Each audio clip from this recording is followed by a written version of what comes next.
Have from the House side, Congresswoman Cindy Kamlager-Dove joining us right now, a Democrat from California. All right, Congresswoman, welcome back to the show. It's always good to have you on. So let's start with this and how you think your colleagues in the Senate should, quote unquote, handle this. There's been some debate, as I understand it, back and forth. But again, Fetterman seems to be the only one so far that's all in with the Republicans.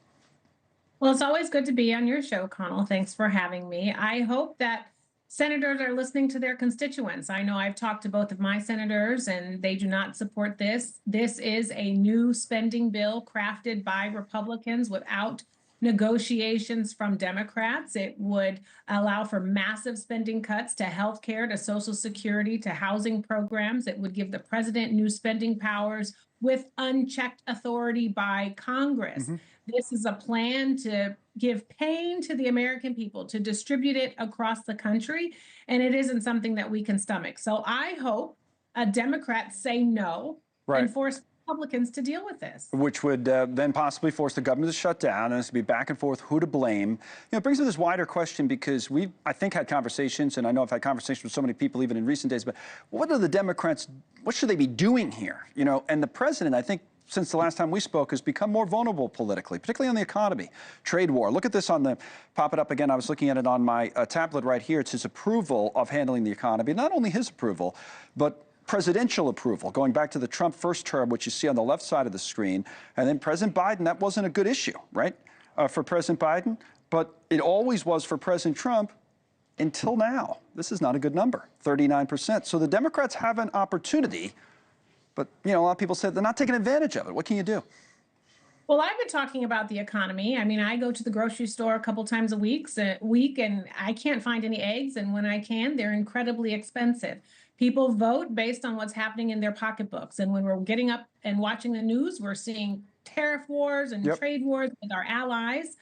We can't find products on the shelf. And all of this seems arbitrary. It's like temper tariffs. And the American people don't want that. They want something that is going to allow for stability and economic growth. And we're not seeing that right now for this country. Well, like the tariff today that was threatened, I said it at the top of this hour, 200% on alcohol coming in from the EU. So that's $5 billion plus of wine and alcohol imports from the EU. Last year was $5.58 billion. Trump says that's going to help companies here in the U.S. You know, you're from California, wine industry, big in California, right? He says it's going to help. Yeah, it's not. It's going to cut jobs that are allowing us to service and distribute those other alcoholic products. It also impacts other products and industries that are, you know, that rely on alcohol. You know, you're talking about glass, you're talking about steel, you're talking about the mechanics that it takes to produce these kinds of beverages and other kinds of products. So there is a tit for tat when you're talking about trade wars, and we're not in front of this. That's the real problem. Might be in front of a shutdown, though, in a few days. That is interesting what you said. We'll see. You know, that in terms of if the Democrats do vote no, right, and we head in, as we talked about a few moments ago, to a shutdown. The president was just saying today, Democrats would take the blame. I mean, you know, there's always a debate on that when it happens, but we'll see, I guess. What do you think?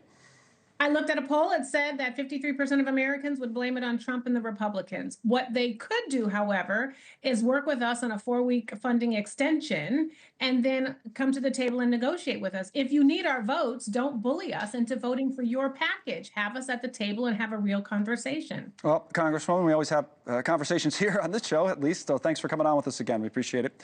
Thanks so much for watching. Just go to joinnn.com to find News Nation on your television provider. And don't forget to click the red subscribe button below to get more of News Nation's fact-driven, unbiased coverage.